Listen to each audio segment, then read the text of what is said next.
We are live.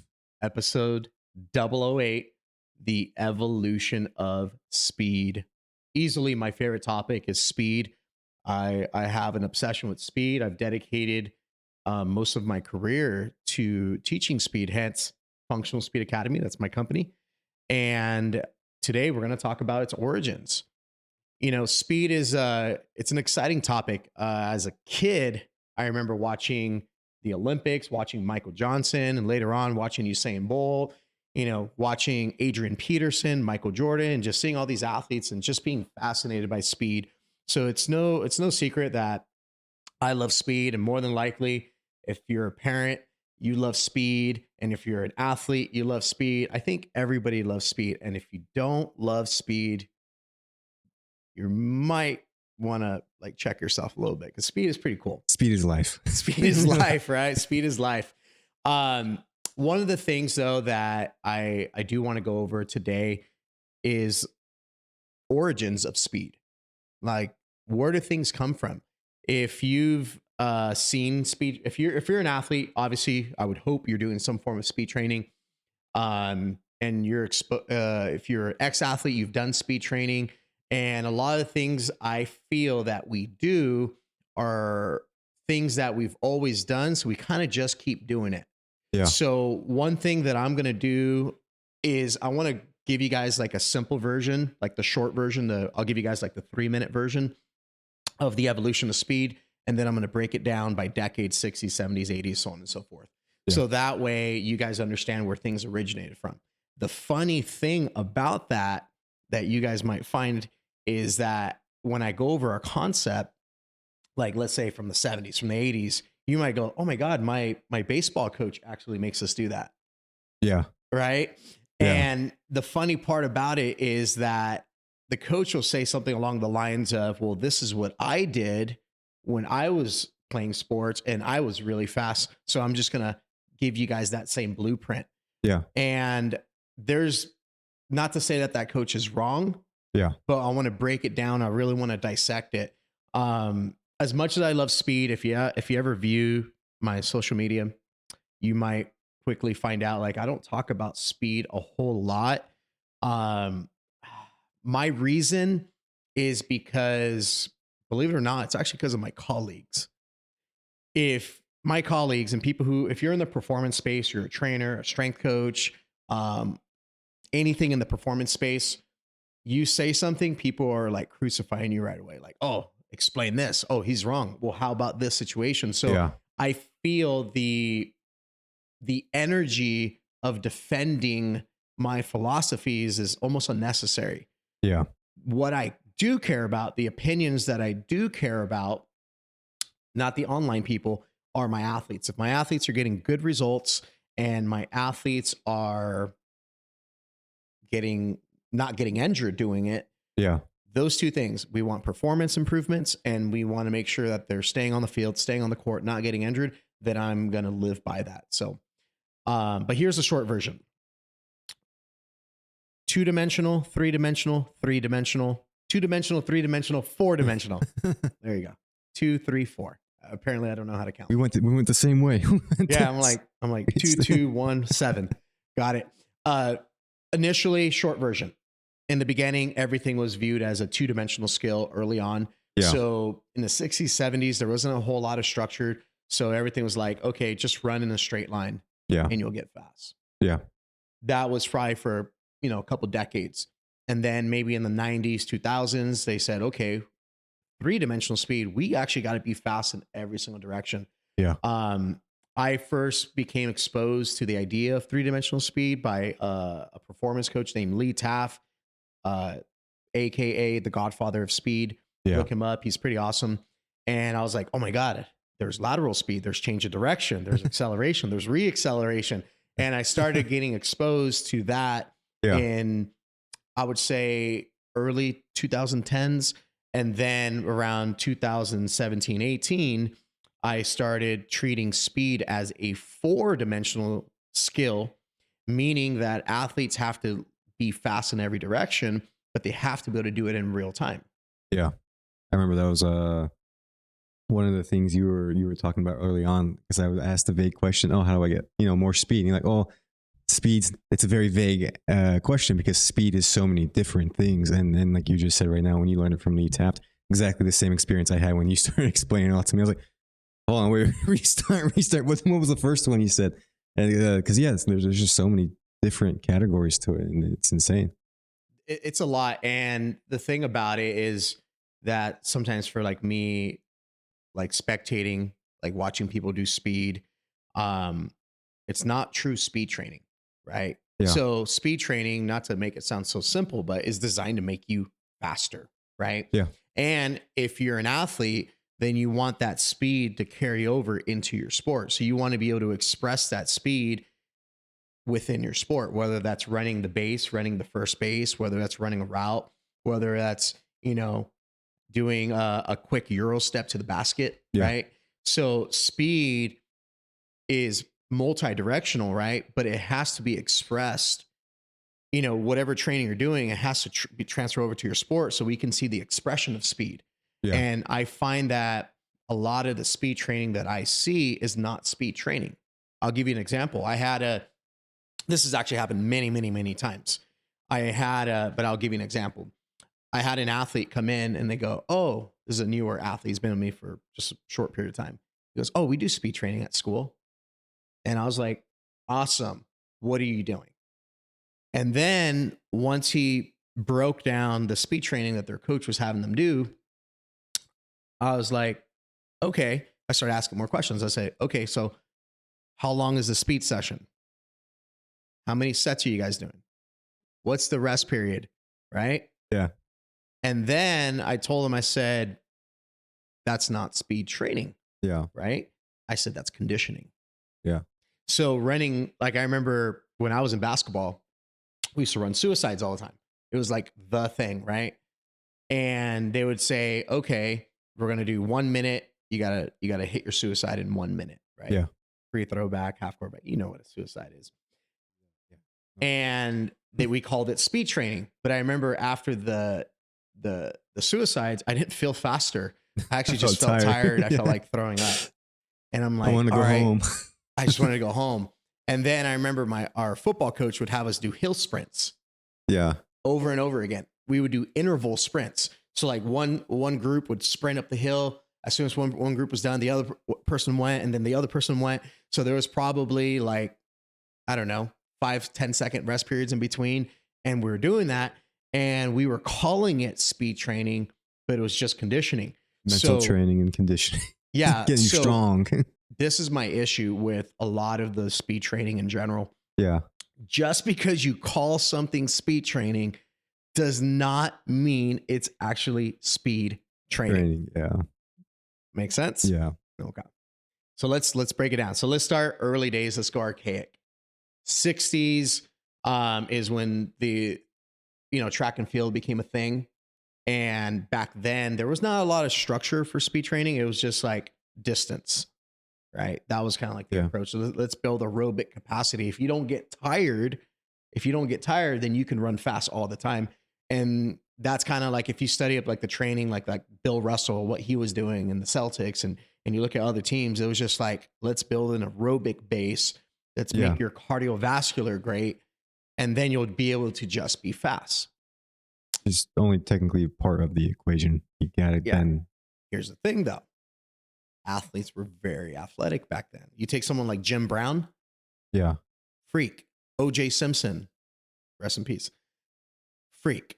And you're just like, how are we getting, like, if I look at the programming and what they were doing back then, you're seeing these athletes that were really fast doing what you would call today non-structured training. Yeah. But yet they were very fast. And then people go, how the heck did they get so fast? And yet they didn't have structured training like today. Yeah. And the reason being is you would have to go back further in history. So if I look at an athlete like Jim Brown, all the kids back then played everything. They lived outside. Culture was different.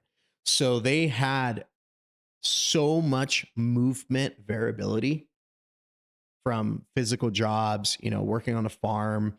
I remember who's the pitcher? Nolan Ryan worked on the farm, did a lot of farm work, a lot of physical labor, never Yeah. did strength training, but he had farm strength and he could throw the ball 100 plus miles an hour. Well, we talked about it too in previous podcasts. The issue is we get so specified into one individual sport that we're not increasing our movement vocabulary in other sports too, which doesn't that play a factor also back in the day, like you just said? Yes, that's moving in all exactly what different it ways. is. Yeah. Because everybody did everything. Everybody did everything. So by the time they were exposed to any type of training, they already had such a high vocabulary of movement, Yeah. and everything was fast, right? Yeah. They're playing baseball, it's fast. They're Yeah. playing basketball, it's fast. They're playing tackle football without pads, fast. So everything was being done fast and everything was multi-directional. So it's almost like they were doing the right thing unknowingly. Unstructuredly, but almost kind of structured. Correct. So that was essentially, let's say, 60s, 70s. Yeah. And then later 70s, 80s, that's when concepts, track and field started becoming a thing. Yeah. And people started looking up to these track and field athletes. And form became a really big thing. Like you have to have proper running form, right? And so then what happens is everybody started shifting towards like this track and field model. Now, keep in mind, track and field is a two-dimensional skill. You're running in a straight line, right? I mean, a little bit of a curve, but generally speaking, you're not having to stop on a dime and do a dig route. You know what I mean? Change direction. Yeah, you're not changing directions. You're not, you take the speed of traditional sports where you're having to react.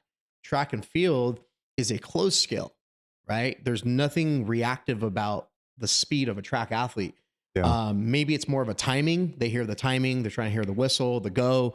And then what they would do back then is they would use form was a big thing. And then they would use stopwatches because technology wasn't very evolved. So everything was about stopwatches. So Yeah. everything's timed. Yeah.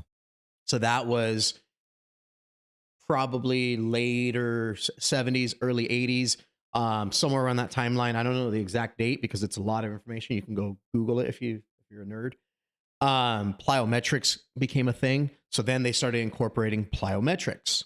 So then they're like, okay, so we need form, we need track form, and then we need plyometrics because that's explosive. That's going to build some dynamic movements. It's going to make us more explosive. Yeah. And to be honest, we still got really, really good results. I mean, you take, Bo Jackson. Yeah. Freak. I think he ran like a 4.1, like 7 or something ridiculous. Just insane. Right. So unfortunate what happened to him. Michael Jordan ran a 4.3 track and field. Yeah. Randy Moss. Like you're taking these guys that were, pros or even in high school in the 80s and they were still freaks. And my theory is for the same reasons. Their upbringing, they were already exposed. They're already polished up. So when you factor in upbringing, you can't say this is the reason why this is not, you can't say because of my training is why Michael Jordan became Michael Jordan. Yeah. Versus, let's say you got a modern day athlete today. Name an NBA player that's in their 20s. In their 20s, Anthony Edwards. Anthony Edwards. Okay. Anthony Edwards was born in 2001 or something? 2002? Yeah, I think I actually might be older than him, which is weird to say now, but yeah. Okay. So you take an athlete like Anthony Edwards, Minnesota Timberwolves. He has been overly structured, right? Yeah. From the time he was young to now, look up his whole history. So he's a byproduct of his training, right? Yeah. And you can almost say the same thing for pretty much all the NBA players, or NFL. It doesn't really matter what the sport is, right? If they were born in 2000 or above, most of these guys are a byproduct of their training. But now we have a big issue. Injuries. Nobody, when I say nobody, I mean nobody can figure out what's going on. Like everyone's running around like a chicken without a head. MLB can't figure it out. I think that Major League Baseball specifically, they have paid out in salaries in the past 10 years. I don't remember the exact number, but I know it's in the billions. They're paying out $1 billion for you to not play. Like, for example, Kevin Durant, when he tore his Achilles, He was getting paid, I think, like $45 million a year. That is the most expensive rehab in the history of rehab. You also had Klay Thompson when he had his, was it his meniscus or was it ACL? I think it was both. So I think he had Achilles and then he had ACL like back to back. Yeah, and he was out for like 2 years getting paid. But he still collected like $100 million or something ridiculous, right? So athletes today, you can say they're a byproduct of their training. Yeah. So that means we're messing up bad, because talking about the origins and the evolution of speed, one thing that you never heard of ever, I would say 90s and before. And if you're my age, I'm 37. We never saw this on ESPN when we were a kid. Non-contact injuries. If I was a child, if I'm 15 years old, I'm going way back, and you're running, and then you get an injury and no one touched you, we're all laughing. We're cracking up. We're like, and you're probably gonna get laughed at and called fragile and a lot of not friendly things, because that's the generation I grew up in. Like if someone gets hurt, we laugh. Yeah. That's the generation we grew up in, right? Yeah. You get laid out on a tackle, we're cracking up. And we're giving someone's getting props, and someone else is like, man, dude, you're on his poster. Right? Non-contact injuries did not become a thing until I would say mid 2000s. And then it blew up from like 2010 to 2015. It blew up. And then in 2025, crazy to even say we're in 2025, the number has not gone down. It continues to rise every year. I saw this funny thing that the NFL had put out, because I follow a lot of podcasts and articles on injuries for the NFL. And they had said that ACL injuries went down like 1%, 2%, and they're like celebrating it. But the funny part about it is from like 2010 or 2015 to 2025, it had gone up like 80%. So I'm like, okay, are we calling 1% a victory when we're up 80%? Yeah. It's like, oh, okay. I think I was following the San Francisco 49ers, and it was like all of their all pros and all their all-star like running backs, Brandon Ayuk and all those guys are out. Kittle, hamstring injuries, soft tissue tears, strains, Achilles tightness. Who's the dude who just had Achilles tightness recently? Oh, Luka. Is it Luka Doncic? Ooh, no, I didn't hear about it though. I think, but it's just like, you can't turn on ESPN for 5 minutes and be like, everyone's getting injured. Everyone's sitting on the bench. We have a lot more players starting to do, which is why the league's starting to have issues. Guys are playing, not playing, not even injured, sitting on the bench because they don't want to get. You got it. Okay. So this brings me up to the 90s. So we've talked about 60s, 70s, no structure, just aerobic conditioning, 80s, track and field introduction, plyometric introduction. And then in the late 80s, early 90s, there's a famous strength coach. He's probably one of the most, if you're a strength coach, you know who this is, Charles Poliquin. And he was a Canadian strength coach. He's viewed highly in the strength community, just passed away a few years ago. But he was a consultant for a lot of like MLB teams, NFL teams, strength academies. And he was like known for getting people strong. Like if you want to get strong, and you want to be explosive, he's trained like power lifters.